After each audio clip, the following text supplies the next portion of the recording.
Good morning. Hello. How are you? Hello. Good. How are you? I messed up and I slept in an extra 20 minutes and I could just tell. Did you have time to make a coffee at least? No, but in that 20 minutes that I hit the snooze, I had dreams. That's wild. Yeah, I dream them like so when I was a kid, I used to have precognitive dreams. And then as an adult, I rarely dream. But when I do dream, it's always when I eat like something really heavy before bed, or if I wake up and snack and go back to sleep. So I don't know what the link is between dreams and food, but there's obviously a connection there, at least for me. Do you know about the link between dreams and reality or truth? Because I don't know what any of this stuff means. Yeah, I think it's complicated. I think there's different types of dreams. I think there's communicative dreams. I think there's dreams where we're experiencing different dimensions. I think there's all kinds of stuff. Oh, I love that. How do you know this? How do you even know this isn't a dream? I think about that every single day of my life. It's just a dream that we're kind of stuck in.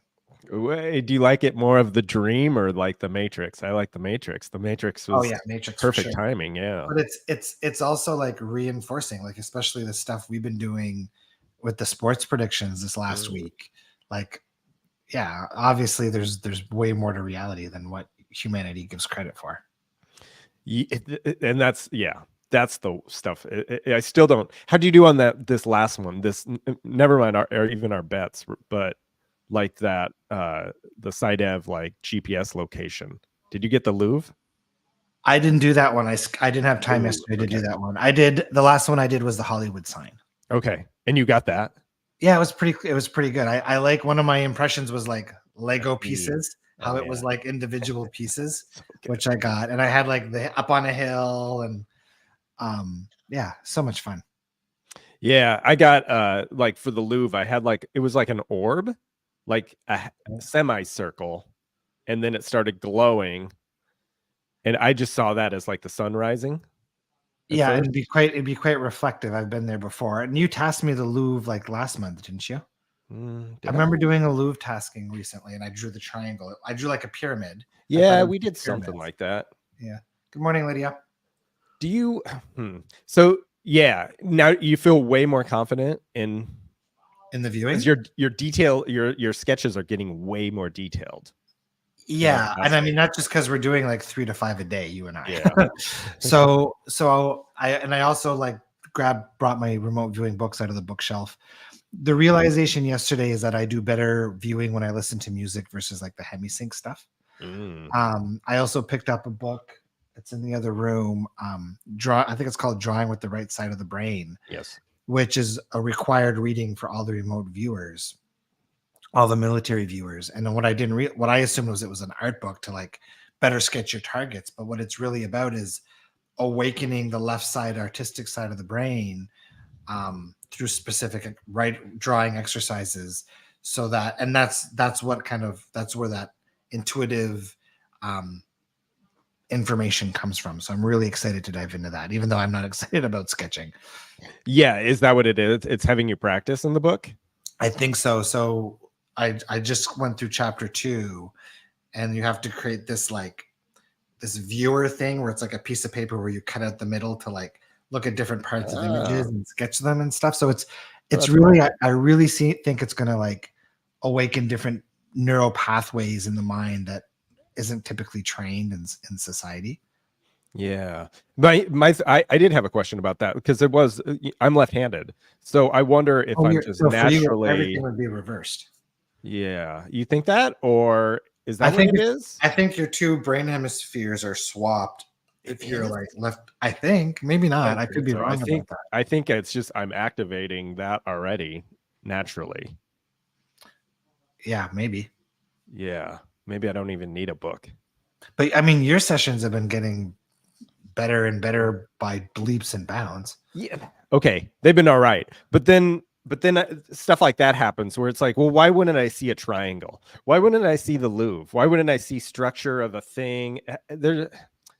I think it's just it's learning to decipher like good data versus bad data, and then diving into more detail. Yeah. Okay. Like, and by the way, after last week's call, I got probably about 10 emails about people wanting help finding lost things. Oh, okay. Yeah. So I've got a list of taskings. We just haven't passed them yet. So if some of you guys are wondering about that, once we do the viewing for whatever your last item is, we'll get back to you and let you know. What, you gonna do it live? Oh, yeah, right. It's scary. Yeah, I mean, we could try doing one live sometime, or maybe I'll do another side dev live call again, like I did last month. Oh, that's you should do. I still think we could come up with a fun YouTube channel around remote viewing. I don't know what it is yet, but what's the book called? I think it was called Drawing with the Right Side of the Brain, or Drawing with the Left Side of the Brain, something like that. It's in the other room. I forget the title now. The right side. I think so. Brain. Yeah. Yeah. I'm totally out of it. I need caffeine. I messed up. I slept in. So what else? Remote viewing aside, what else is new? What's going on with everybody's realities? We already got a question in the chat window. Yeah, right away. I saw that. How do you know when to let someone go versus sticking with them through their contrast? That's an interesting question. I mean, I think it all comes down to understanding that there's no right or wrong. It's like there's no direct answer to that. I mean, if you love that person but don't want to stick with them, is that you running away from your own contrast? Right. Or is it just time to move on? Which it might be, right? Because sometimes we expand beyond where our partner's at, and we're no longer a vibrational match anymore. Yeah. So when I was 21, I met a girl and we just met, but she started having a few too many problems, and I had to head for Z Hill. I had to run away. There wasn't love involved yet. There wasn't anything. I had to run. Because there was too much contrast. Sometimes there's too much contrast. Now, obviously, if it's Brianna, okay, I love her very much. I'm gonna stick around. Have you played around with like cycles? So I always hear like of a 7-year cycle, or like to where you're supposed to see it through. Like sometimes people bail too early. Well, the thing about bailing too early is whether it's relationship or jobs, anything. Or whatever. Like it's typically people bailing too early is people trying to bail from their contrast, trying to run away from their contrast, but you can't run away from your vibration. So you're just going to repeat the circumstance in some other way. Yep. Right. So like, my favorite way to experience reality is organic unfolding, right? Not trying to control reality in any way, shape, or form. Just let it unfold with the understanding that whatever's unfolding is the best thing for me to experience, and then understand that it's always trying to show me something about me if it's contrast. Steve follows up. It's been 12 years. Okay. Now it's a real relationship. It's a real something. Yeah. So I think I'd have to sit down with Steve and have like a deeper discussion on like, what's the contrast? I would tell Steve to look at his patterns in past relationships. What's it trying to show him? what's this? There's just so much stuff to look at. I don't want to tell somebody in a 12-year relationship on a live stream on YouTube that they need to leave theirs. Right. It's not that simple of a thing. Yeah. Oh, good. Rosario says she just got the book. Yeah. Yeah. So with those cycle things, though, it really is true, though. If you bail too early, you're going to recognize it. Do you recognize it in the same relationship, or do you go ahead? So this goes back to what we talked about on our Breakthrough Club call yesterday, which is the topic of lining up. Mm-hmm. So with Steve in a relationship, all outcomes exist, right? So it's about choosing the outcome that you want to choose, and there's no wrong choice, and then lining up with that outcome vibrationally. So a lot of people, when I shared on the call yesterday, that there's a lot of people who oftentimes are not taking action because they lack clarity. They're waiting on source to give them a clarity on, which door should I go through? Which path should I take? And while you're sitting here waiting for source to tell you what you think you should do, or what it thinks you should do, or the clarity, at the same time, source is sitting up here waiting, saying, okay, make a decision so we can go in a direction. Right. So people get stuck in this waiting game of clarity, and the clarity never shows up because it's not source's job to tell you what to do. It's your job to follow your excitement, choose a path, and then line up with it. And the unfolding of that path is going to mirror how well you've lined up with that unfolding. So if it's about a relationship, you can choose to leave the relationship. You can choose to stay in the relationship. There's no right or wrong choice. But if you want it to flow in the direction that you want it to flow in, it's about you having the solid intention and lining up with the outcome of that intention. Yeah. So I was one of the people that raised my hands saying that I was just drifting yesterday. And, I didn't have any chance to follow up. So I'm glad you brought it up here, because I think that there's a fear of choosing the wrong path. If I've made so many bad decisions in my life if I've made the decisions to bring me here and I don't like where here is. But was it the decisions that brought you here, or the practice vibration that brought you here? Yeah. So let's assume even that. And by me now accepting and listening to source, I feel like the answer will come. Whereas you're saying, and I love it that you're saying you're wanting to put yourself out there and say, okay, I'm ready. I'm ready for that next step. Or here is the next step. I want to do this next step. Is that more of it? More of it? What do you mean more of it? Well, because I'm like waiting for a message from God. I'm waiting for a thunderbolt to hit me in the head to say, bam, do this. It's happened before, right? Why wouldn't it happen again? I think when we're in the receptive mode, we get impulses, right? We get inspiration. So like when I channel with Anik and she's streaming source to me, if you ask them a direct question, should I break up with this person or should I not? They will never answer that. Okay. If you ask them, should I take this job or should I not take this job? They will never tell you what to do. Okay. Because it's your free will. They're taking away from your experience in physical reality by telling you what to do. And to be honest, even on live calls with me, if somebody comes on a breakthrough hot seat and says, Nick, should I do this or should I do that? I won't tell them. For sure.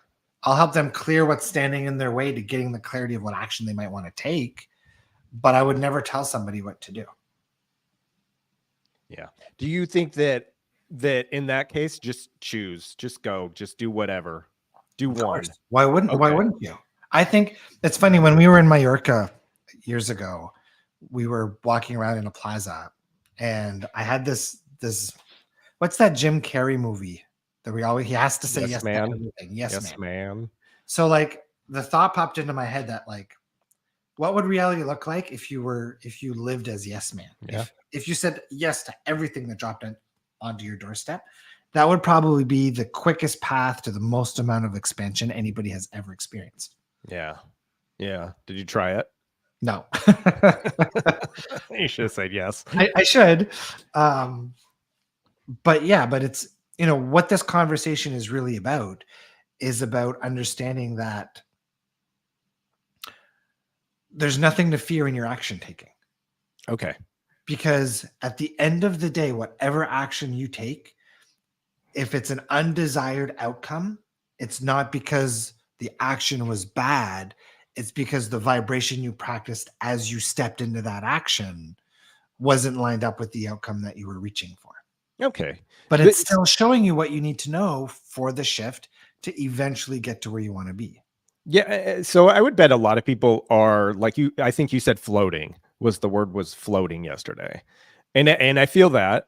So I wouldn't think that is a bad vibration to take action on. I don't think there's good or bad. I think okay, but it's not. If I'm in a panic state, I probably shouldn't take action, right? I desperately need this money, blah, blah, blah, blah, blah. It's probably not the best time to act, right? Probably. Okay. Yeah. I mean, it's not that black and white because, you would have to look at all the different frequencies and vibrations that you're practicing. Is there a wrong vibration? I mean, there's a one that doesn't line up. How do you know if it's not lining up? I mean, to me, an obvious one would be always based on how it feels in your body. So like when we're doing remote viewing, yes, right, I can feel in my body when like it doesn't feel right, that the data's it's on but it's not, right. But I can also feel when like I'm loose and relaxed and like, yeah, this is like total match. Good topic. What would you do if nothing feels right or inspiring? See, this is where you're talking about floating. And this is where people get stuck, because if nothing feels right or inspiring, it's not because you're a victim to reality not providing you with experiences that are right or inspiring. It's about going out and getting into the vibration of inspiring. So like going out, go for a hike in nature, or like doing things to nurture those inspiring vibrations within yourself. So I was talking to you yesterday and you go, oh, okay, I'll do that in a minute. I'm going to go for a bike ride. Now, the bike ride, is it leisurely? Because I followed up with a walk of my own. I was like, I love it. I'm going for a walk. Yeah, it was the stationary bike that I've been using for the last few weeks. So it's like I need to get the energy out. And when I exercise, it's easier for me to drop into my body and be grounded. And I know that when I remote view, that I'm better off remote viewing from this grounded, stable place. And this is where our connection to source is. So for me, the priority was bike and then sauna and then do that session afterwards. So you worked up a sweat. Oh yeah, totally. Okay. See, I think that's important too, because I think a lot of times you're just like walking. Like I did not. I kept my heart rate pretty low yesterday. We've got 7 bodies, right? Mental body, physical body, emotional body, energetic body, spiritual body. I don't know, I can't name them all. But like what Source told me was that like at one point my physical body was lagging behind my other bodies, and that's what I needed to kind of process and work through. And they said like for me the best thing is like high intensity exercise and doing weights, because that gets energy moving in your body.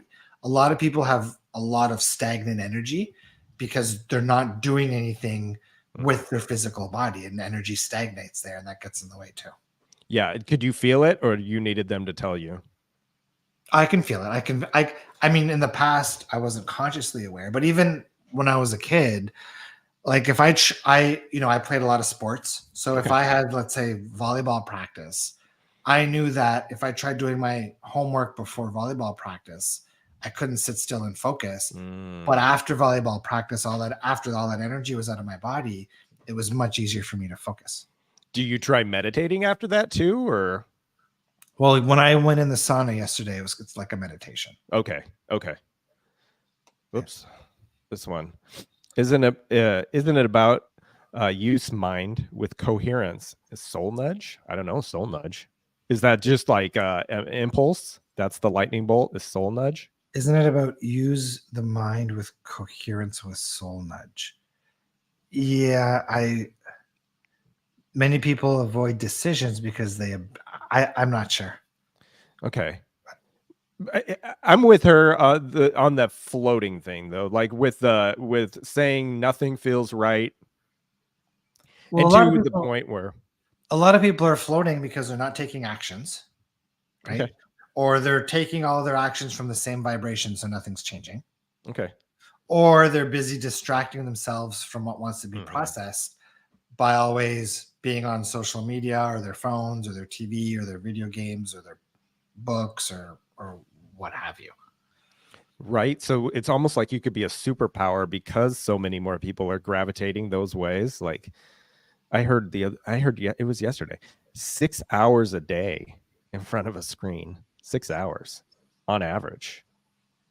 I Yeah. would say that's And pretty that's right that's around here. that's all mental body up here, right? So of course people aren't living grounded in their bodies. Well, and there's no time to get bored and there's no time to feel discomfort. But it's there's also the addiction to stimulation too. Sure. A lot of people, like, if I ask my kids to sit down for 5 minutes on the couch with no electronics and nothing to take their attention, I don't know if they could handle it. I don't think I could. Yeah. Yeah. I'm always trying to live true to myself. Oh, live Or my to true live my self. That's close enough. I support it with meditations. I see others in the office who struggle with stress and panic. Is it okay for me to encourage them to stop, breathe, and stay still? I don't see why it would hurt anything to encourage them to do that. Yes. Do you think that they does James feel like a nag? Does he do this a lot? That would be the question, right? Is that Yeah, and it depends on how receptive the coworkers are. yeah, that's it. That's it. Would you do weird things in public to get a little attention, or that's not your style? Not my style at all. Yeah. Yeah. If someone comes up to you or talks about things like that, they Yeah. always come. Yeah, and people, I don't think people necessarily. I saw somebody post on Facebook yesterday that they're sick of like coaches DMing them trying to sell them services. Hmm. And like I feel like social media, it feels like it might be a little bit better than it used to be, but at one point I was getting like 4 or 5 friend requests a day from Mm. marketers and coaches trying to sell me shit. And it, not to say that it ruins social media, but it's social media is definitely feels like it's a bit more of a dumpster fire than it was 5-10 years ago. Yeah. Have you experimented with what is that? Robovoic. Breau. Never heard of those. Oh, apparently they work on radionic frequencies and can be. Oh, that's interesting. Never heard of radionic frequencies either. Can be better than saying affirmations. Should we write that down? How do I remember? I mean, I'm a big fan of looking into everything. Why not? Yeah, you look into it. You can report back to me. I want a 10-page report on my desk by Tuesday. ChatGPT will give you that for sure. I really do need a pen around here. I got nothing. It's okay. You can come back to the recording. All right. Someone messaged me. Hi. I want to say another hi to all of our lovely attendees who are attending live. Any other questions? Any other topics of discussion? They got a bunch. What do you guys got going on? Yeah. Oh, okay, let's go with this one real quick because so I had shown a picture of a balloon. This was a remote viewing target. Yeah. Sketched the lines of the clouds, but brain assumed it was a mountain. Yeah, now that's how remote viewing works, is because you get these sensations of shapes and then your conscious mind tries to interpret those shapes. And the challenge of the viewer is to not allow the conscious mind to do that. Now, does she next time she sees similar shapes, she just draw the shape. Just draw the shape. It's so the session that comes to mind that we did was one of the targets was the Roman Colosseum. Yes. And I wrote down, Rome and like all these Rome things, but I drew not the Colosseum, but one of those temples with the pillars. Mm-hmm. Right. So but I even had like some of the drawings were on, and I even had a circle at the start with the 2 things on the side, but it was my mind that made a bad guess. Right. And as a good viewer, those guesses should be tossed aside. Okay. But it's hard to differentiate whether it's a guess or it's coming from that deeper part of you. The next time she feels like something's a mountain, though, I would write the word mountain in the AOL. I would put mountain in the AOL column. But not to start assuming that it's clouds. It means clouds. So the more sessions she does, yes, she'll realize that when she's getting the imprint of a cloud, whether it's a cloud or not. And that's why it's important to write everything down. Because for me, every time I get an imprint of cotton, to me, that translates to clouds. And I write. So it is doing something. You do train that language. You have to. Absolutely. Okay. And so after we're done with that session, then you look at the picture again. What's your review process? Or you don't have one? I should have more of a review process. Okay. But I really compare. I look at every data point and then I analyze the image to see how they translate. So, I mean, so we should just do that same thing. We just look at what we were saying, like what we thought we were seeing and what we were actually seeing. And how it felt when that piece of data came through. Okay. So, because here's why I'm bringing it up. Because if I get an impulse to do whatever, and I'm interpreting it a certain way, maybe it really was clouds and I thought it was a mountain, right? I was supposed to go left and that obviously meant go right. This is where the training is like important to me, because now I'm actually hearing source. I'm actually pinpointing it instead of imprinting my own. And that's why this remote viewing practice is so powerful, because like, sure, we're practicing, in this, we'll call it the classroom of remote viewing, but it applies to so much outside of remote viewing too. We're literally building our psychic muscles. Yeah. Yeah. What's your end goal? I can't wait to find out what you're going to do from all this. Just win the lottery. Yeah. I don't know. I mean, we are now over 80% accurate with sports bets and predictions, which is new. So I think it's just continuing to build that accuracy. I'm excited to go through this book and see how much more it opens up. Yeah. So I started, because I got it when you first started critiquing yourself and you were being hard on yourself. I was like, I don't understand that. You're doing really great. It doesn't make sense that you would critique. And now I'm in a similar situation. Yeah. And so I don't know. I guess it's like you said, you just do and do and do and just keep practicing. Yeah. Would you practice certain things? Like, would you try to manifest certain things like before all this? When you were first trying to manifest, was there a skill you did to like develop the skill for manifestation in general or whatever? I mean, if it's completely different than the remote viewing is so obvious. Like, so what Source said was the practice of remote viewing is a hack. Okay. And it's a hack to learning detachment, intended focus, like they listed a whole bunch of things. And I can see it because like the more I'm attached to getting a target right, the more it messes me up.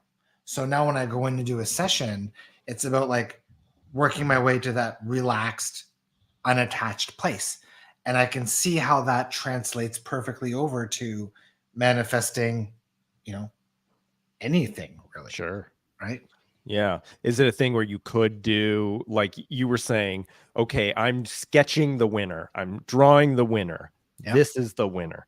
So I'm receiving the message. I'm receiving the perfect message. Can you change that energy?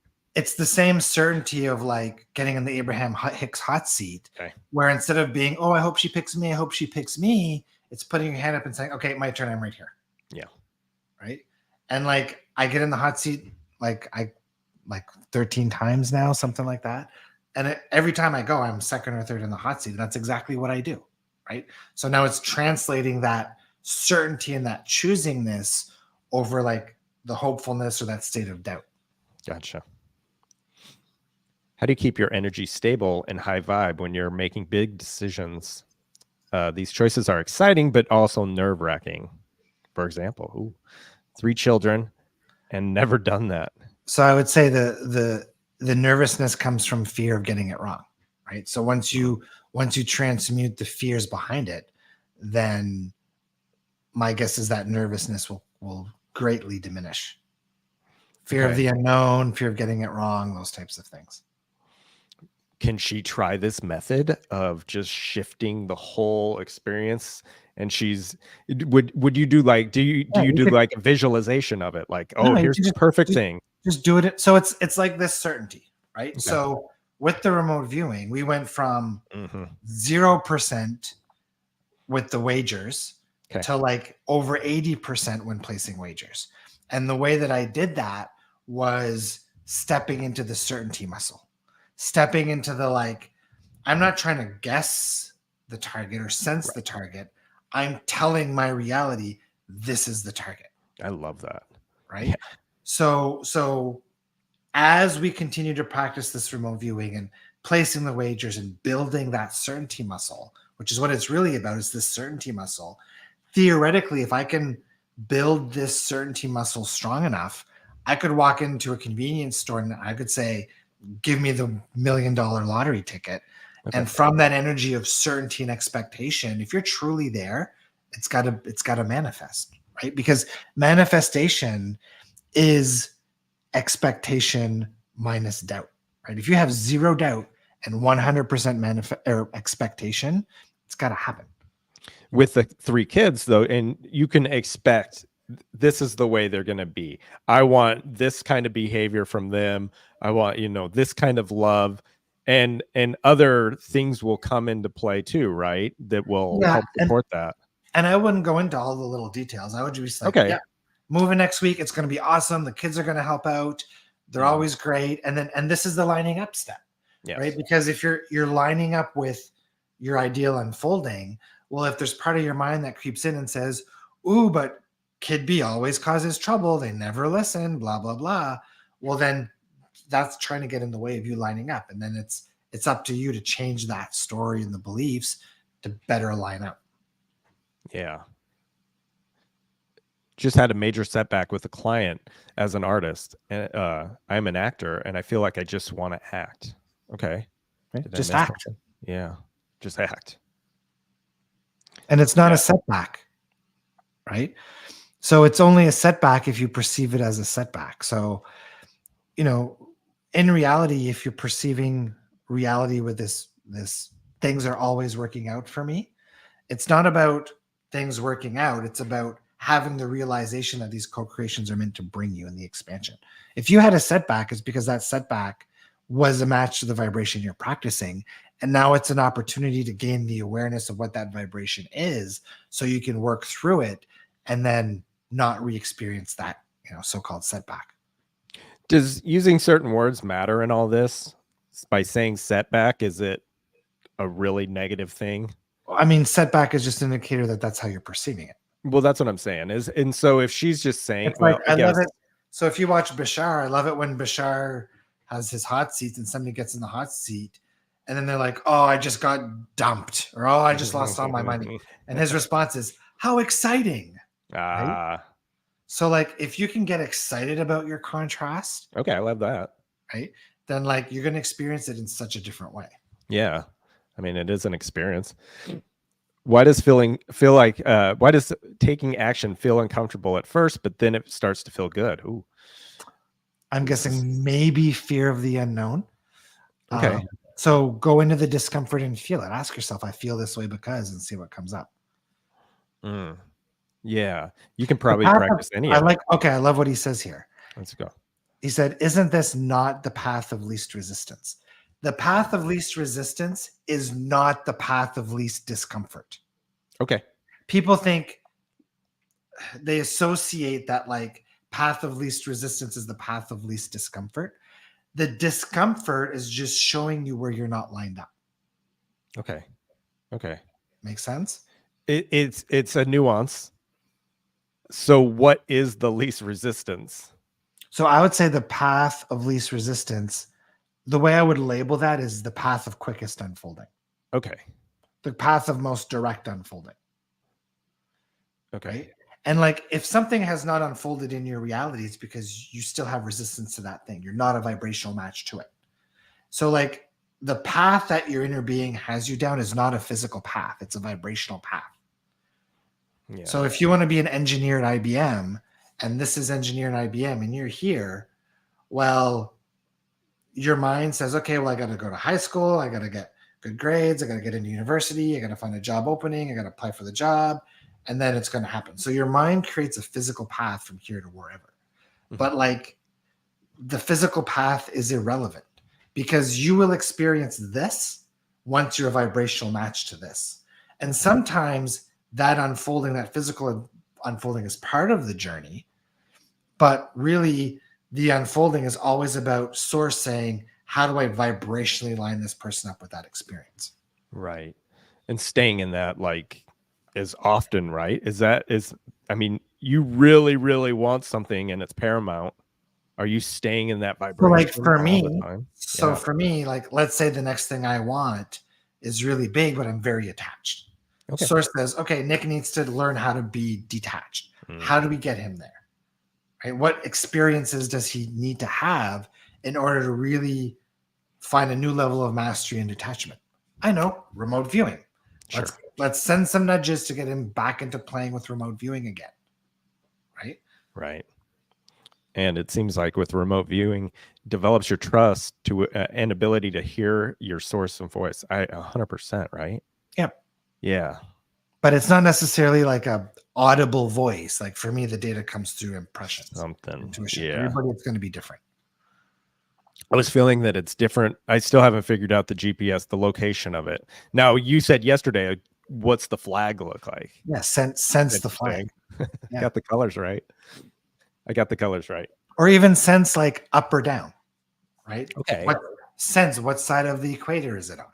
Yeah, I thought I was doing that, and it wasn't giving me good data. For some people, the data comes in upside down, by the way. Okay. When I first started, buildings were coming in upside down and everything else. Oh, interesting. Yeah, I'm not sure what that's about. And it just went away? Yeah. Or your brain, like it does? I think my brain learned to readjust itself. Okay. I'm in that dance of what is inspired action, just picking up the 100, what is this? 100 pound telephone to make prospecting calls. Oh, I get it now. Yeah, that sucks. Yeah. So like the way you can tell whether an action is inspired or efforted is by asking yourself, if I take this action and don't get the results, would I still take the action? If I knew that I'm not going to get the results that I'm looking for from this action step, would I still take it? And if the answer is no, then it's likely an effort-based action and not an inspired-based action. Inspired-based actions, you're taking them because they feel good right now, regardless of where it's going to take you. The 100 pound becomes 1,000 pound telephone. And especially just calling it that. I mean, so what would you do with cold calling? You would never cold call. You would attract. And it's funny because I remember multiple times I've worked with clients who are doing like outbound cold calling work. Mm-hmm. And it's funny because we did some vibrational work and they went from like lower performer to like the number one performer in their division by far, or team or whatever it is. And I remember it because like this has happened with multiple clients doing this exact same type of work. Sometimes it was like outbound insurance and stuff like that. And their dilemma now was like, I'm outperforming everybody else by far, but now like my boss is on my case because I'm putting in less hours to outperform. I hate that. Right? Yeah, it's the worst. So she's also asking how to get into the remote viewing fund. So so we have a SciDev. It's the program is called SciDev. We do taskings. There's an automated tasking every day. We do personal taskings every 2 or 3 days. We'll eventually be tasking some of these lost items that you guys have submitted. And that program is free for anybody who's in the Breakthrough Club or in School of Expansion. Is it intentionally like hidden because like come find us? Come find us. It's people have lost. But what I might do was in one of our upcoming taskings is like hide a pen somewhere in the house and then task you guys to tell me the location of the pen and see what. Oh, that's cool. Back. Yeah. It'd be more fun if you hid it in the garden. Here it's back to the moving. But the home seems beautiful and clean and it's actually full of mice. Oh no. Did my nerves? No, your nerves didn't ruin it. So again, the experience with the mice is a match to the vibration you're practicing. Okay. So last night on the call, I had somebody who came on the call, and they've got finances in multiple places that have been locked, and then they can't get access to their own finances. Okay. And I said, how does this make you feel? And the emotion that came back for them, I think, was like hopeless or powerless. And I said, okay, so now I want you to go back to like your last significant relationships. And they looked at me funny, like, this has nothing to do with my relationships. And I said, okay, go back to the biggest issue with those relationships. What emotion was triggered in those relationships? Guess what the answer was? Yeah. Same thing. Right? So again, at the root of everything is a dominant frequency that's being practiced. So around, this beautiful home being filled with mice, ask that question. How does this make me feel? Right? Is it powerless? Look at other aspects of your life. Is that same powerless feeling present in those aspects as well? If so, then now you know exactly what you're practicing vibrationally that needs to be looked at. This is the stuff we work through on the Breakthrough Club. Like this is the stuff that, people look for the crystals and to open their third eyes and the magic meditations. And like, you just got to look at your frequency, and you just got to transmute what you're going on. It's that easy to shift your reality. And if you don't know how to do that, get on the Breakthrough Club calls, come play with us, and we'll help you work through it. It's this stuff isn't hard. It's just when it's your own stuff, you're stuck in the gunk of it. Yeah, of course. When she had said they said stress before, do you think that is that too broad of a stroke? Stress Would you narrow it down? Yeah, absolutely. Okay. Okay, cool. Oh, thank you.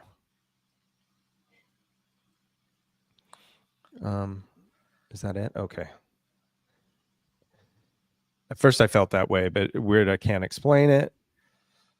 How do you stay positive when you're transitioning into something else and not get into fear when you're the total unknown? So I would explore the fears of the unknown.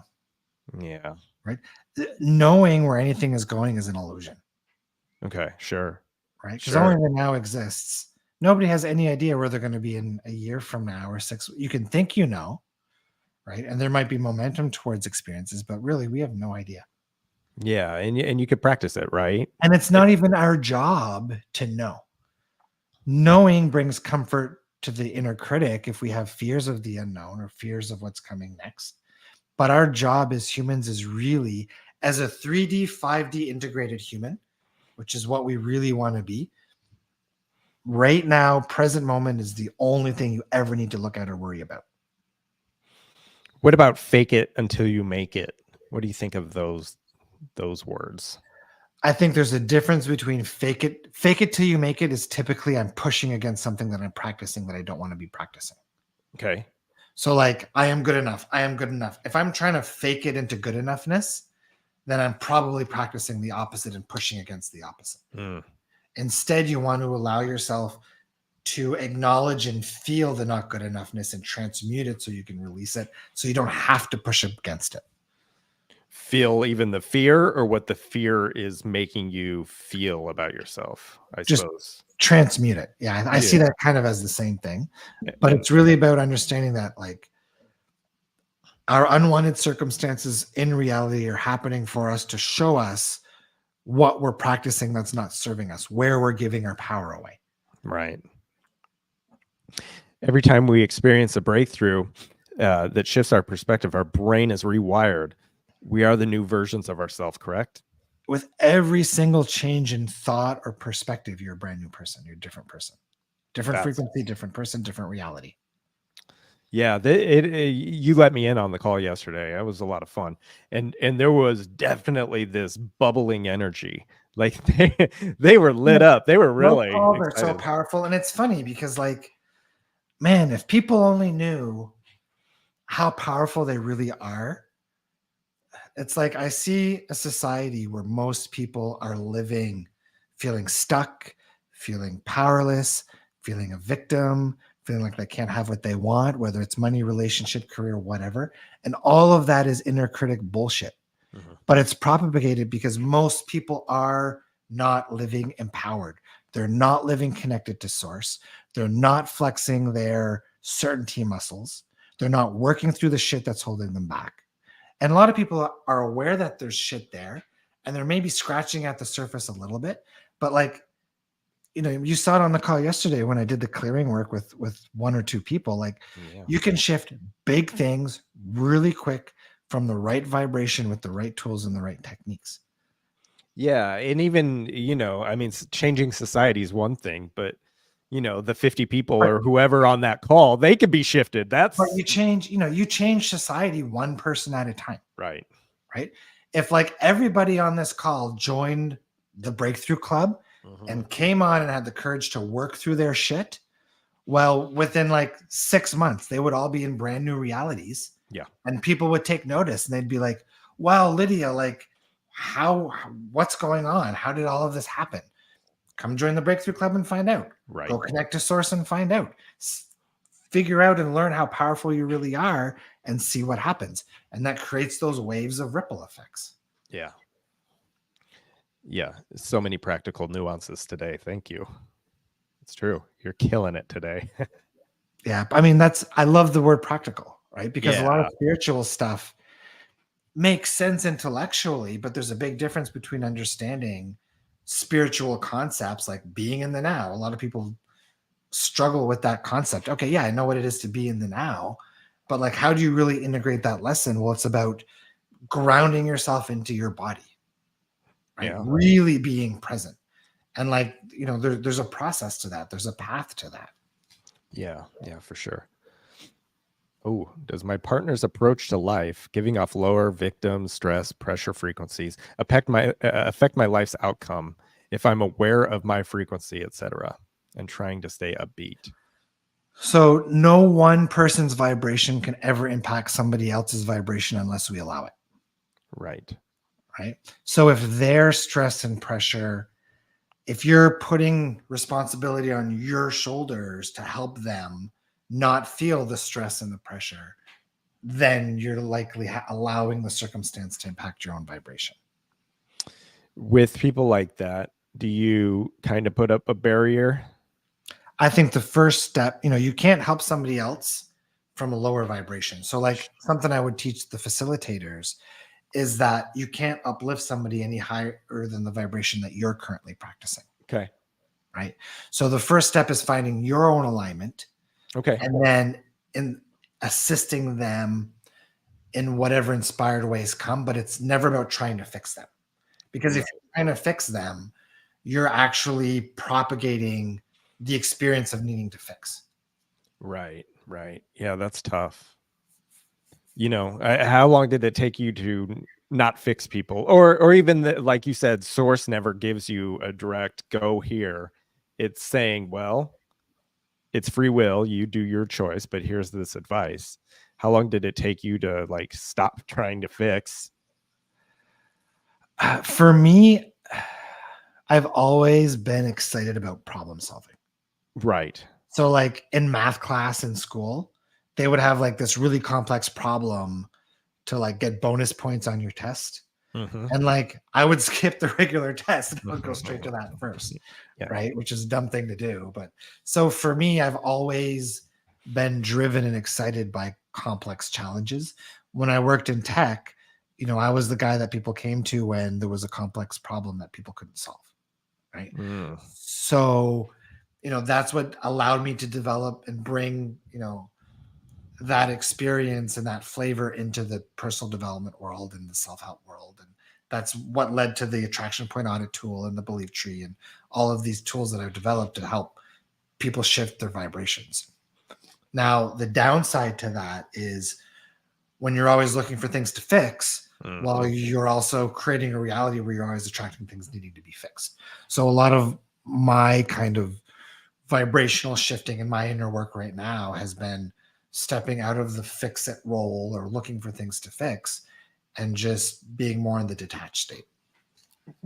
Or even expansion role, or because I think a lot of people, like in your Breakthrough Club, did they have, well, to me, it felt very uplifting. And so they came to you with no problems at all.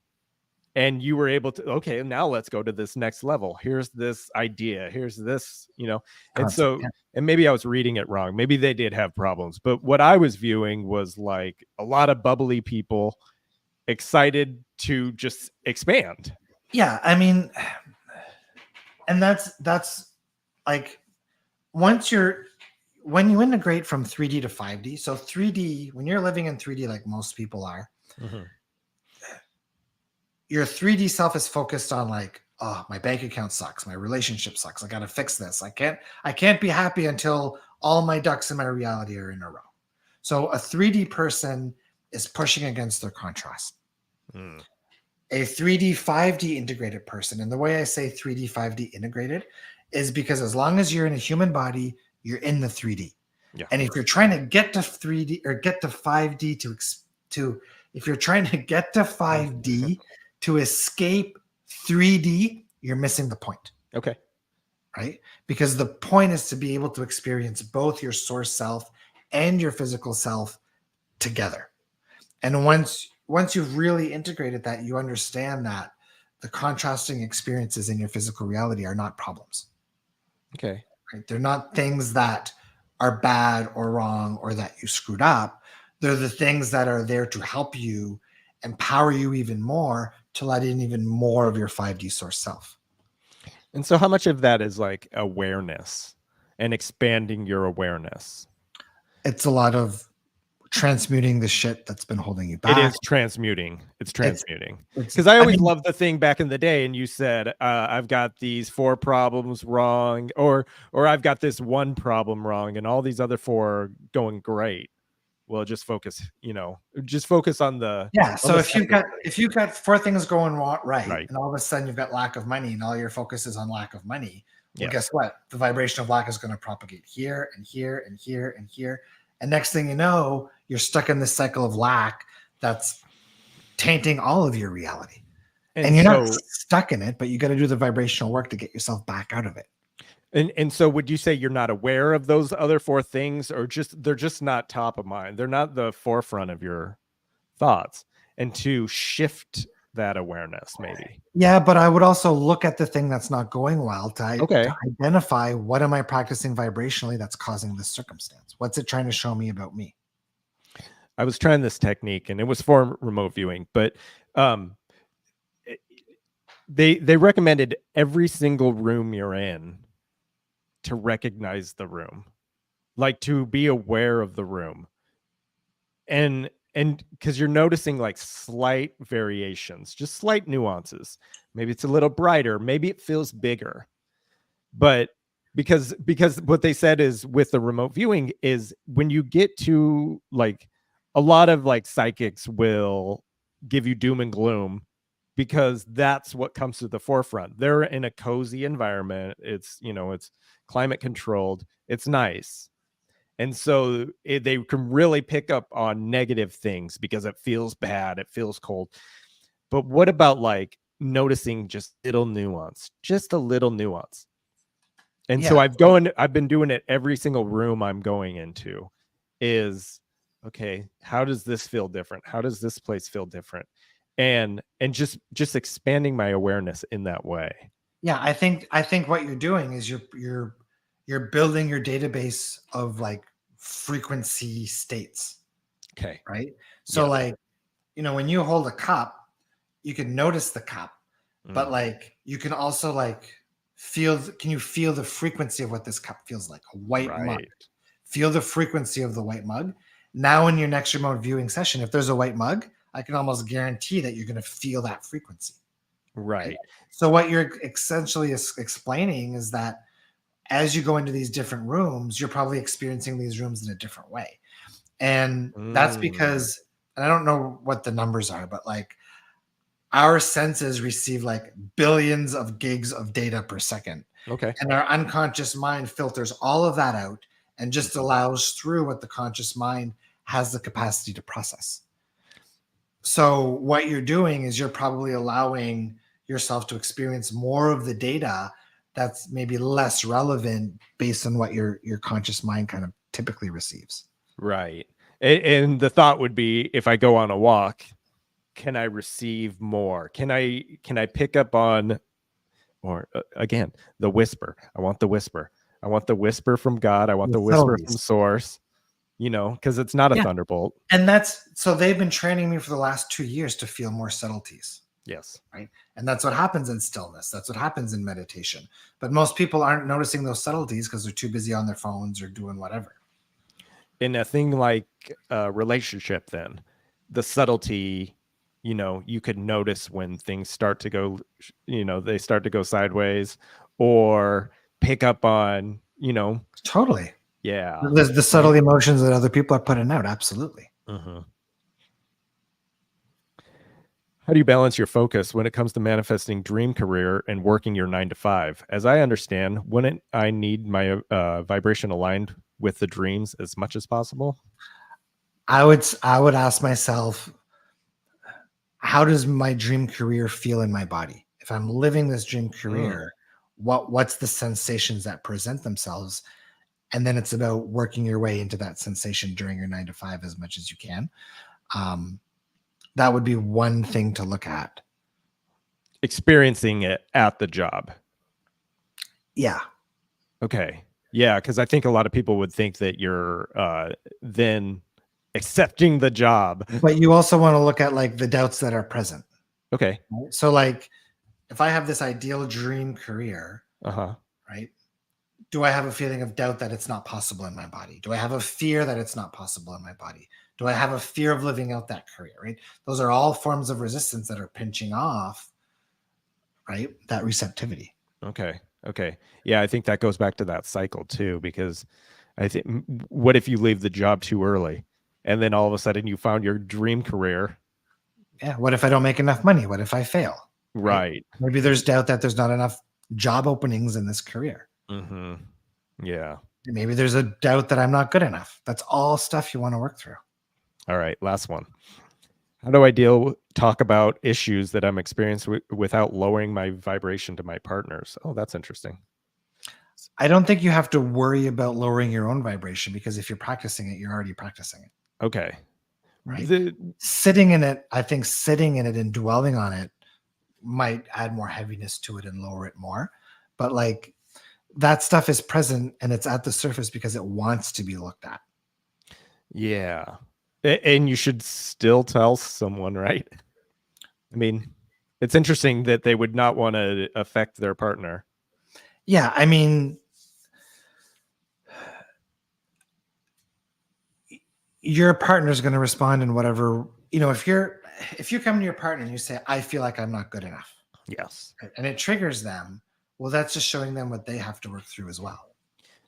Yeah. Or if you're in a bum mood and you don't want to bother them, then they're going to pick up that you're not bothering them today. Other people's vibrations are never your responsibility. Okay.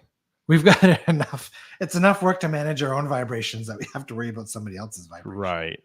And like, if we use people pleasing as an example, people pleasing is just a form of manipulation. You're manipulating them so that they can be pleased, so that it doesn't create any discomfort for you. Oh, that's fascinating. It's too much of a gymnastics circle. Just worry about yourself then. Yeah. All right, cool. Hey, listen, that was wonderful. Thank you. That felt like a quick call. They always do. Awesome. The greatest show online. Yes. Thanks for showing up, everybody. And again, encouragement. Don't be afraid of your shit. Don't be afraid of your resistance. Sit with it, look at it, transmute it. And if you want help with all of that, we got the Breakthrough Club. You know where to find us. If you don't know where to find us, send me an email, nick@nickbreau.com. And I know I shared a discount code last week for 80% off for the first month. If you want to come try it out, send us an email and I can send you that link.